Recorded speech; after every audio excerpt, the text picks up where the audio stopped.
So everybody, welcome to the Daily Crossing. I want to slow down this a little bit because I want to speak to you about something that for many years has been extremely important to me. You know, history, and especially religious history, is something that was always part of my life.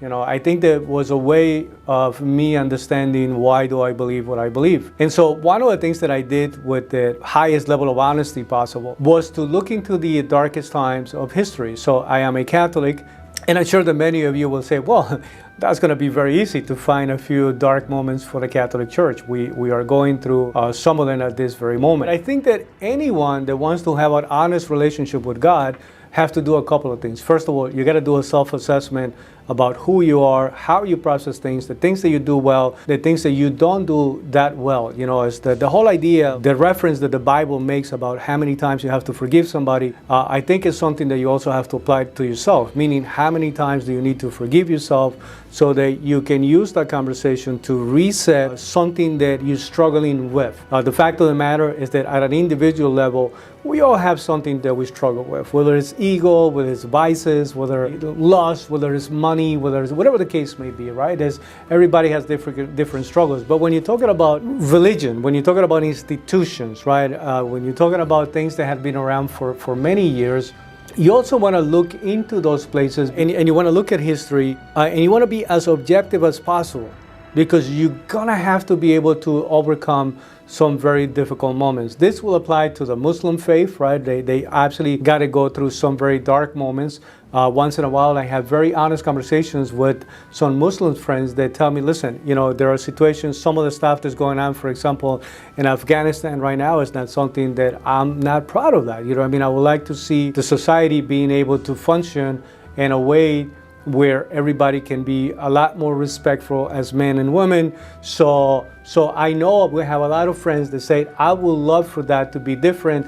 And the interesting thing is that they saying that while at the same time arguing, by the way, what I believe is the right thing to believe. But that's something that I believe had a dark history or had some very dark moments. How do we go about these moments, right? Just avoiding the conversation is not a good idea. One day you're going to find yourself having a conversation with somebody who's going to challenge that position, and either you're going to be ready to make a good argument, or you're just going to be either embarrassed, you're going to feel bad, or you're not going to know what to say.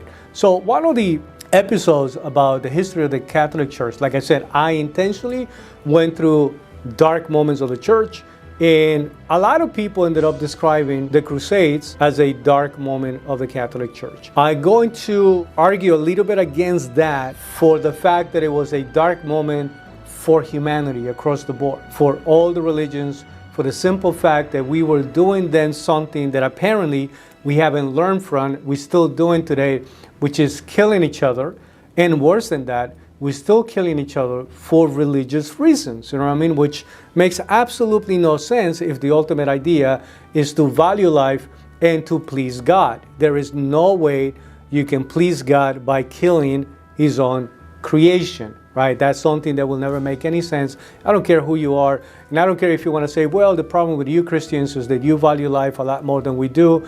Well, if you don't value the creation, but you argue that you value the Creator, you cannot reconcile not caring for the creation if you really say that you love the Creator, right? These things work hand on hand. And that's the reason why, from a Christian perspective, we also accept the argument of being a good stewards of the planet, a good stewards of people. I don't like people that are over the top about nothing, not anything. Whether there's some crazy greed movements that sometimes they get out of hand and a little out of control, that's not something that I recommend. But I wanted to speak to you specifically about a movie that came out in 2005. I want to recommend it to you. The movie makes a representation about some of the things that were happening during the time where Jerusalem actually had a Christian kingdom. The story of the movie, right, has two components, right?